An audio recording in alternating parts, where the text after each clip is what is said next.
तो आप लोग तैयार हो जाइए समझने के लिए। इसको हम पहले पिछले वाले वीडियो में हम सीरियली इसको लिखे हैं, समझाए हैं, याद कराने की कोशिश भी किए हैं।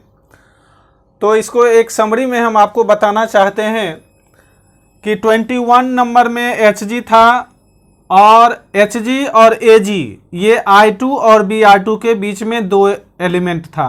I2 और Br2 के बीच में Hg और Ag, Br2 और Cl2 के बीच में Pt और Cl2 और F2 के बीच में Au।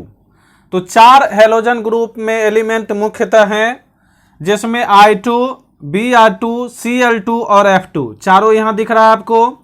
I2 जो कि आपका देखिए यहाँ 20 नंबर पर है, 23 नंबर पर Br2 है, 25 नंबर पर Cl2 है और 27 नंबर पर F2 है। तो आप हमको याद करके सुनाएंगे कि सर 20 नंबर पर I2, इस दोनों के बीच में दो एलिमेंट Hg और Ag, उसके बाद Br2, फिर एक एलिमेंट Pt, फिर आ गया Cl2 और फिर आ गया Au और F2। तो टॉपिक आपको समझ में आ गया कि यहाँ सिल्वर है चांदी, यहाँ प्लेटिनम और यहाँ गोल्ड, यहाँ Hg, Ag, Pt, Au और लास्ट में F2। तो इसका आप कंसेप्ट हमको बताएंगे पूरा सारांश में, समरी में, कि यहाँ पर 27 एलिमेंट्स के बारे में बताया गया था। Lithium, potassium, barium, strontium, calcium, 5 element यहाँ, सोडियम, मैग्नीशियम, एल्युमिनियम, मैग्नीज और जिंक 10 एलिमेंट हो गया। 11 में क्रोमियम, आयरन, Cd, Co और Ni। 16वां में Sn, Pb, H2 और कॉपर।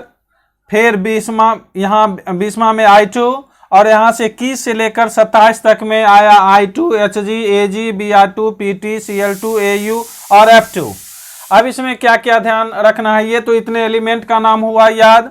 इसमें पहला याद रखना है increasing tendency to accept electrons, मतलब इधर से इधर जाने पर, फिर इधर से इधर आने पर, फिर इधर से इधर जाने पर और फिर इधर से इधर जाने पर increasing tendency to accept electrons होगा। ऐसे भी आपको पता है फ्लोरीन जो है मोस्ट इलेक्ट्रोनेगेटिव एलिमेंट है।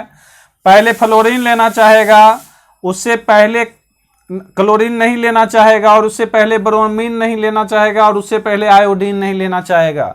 Increasing strength of oxidising agent, इसको कहते हैं increasing strength of oxidising agent. और इसका मान देखिए F2 का +2.87, इसका आपको मुख्यतः आपको याद रखना है।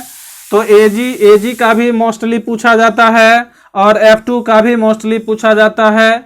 तो इन सभी पॉइंट्स को आप याद करके हमें सुनाएंगे। और टॉपिक का नाम है standard reduction electrode potential at 298 kelvin, जिसमें increasing tendency to accept electron, increasing strength of oxidising agent, increasing strength of reducing agent और increasing tendency to lose electrons. तो ये सभी पॉइंट्स हैं जो कि आपको याद रखना है, समझने की भी कोशिश करना है, और इस पर हम आपको ऑब्जेक्टिव और सब्जेक्टिव क्वेश्चंस भी बताएंगे ताकि आपको याद हो सके। तो चलिए, ये टॉपिक आपका 81 जिसका नाम था standard reduction electrode potential at 298 kelvin आपका समाप्त हो गया।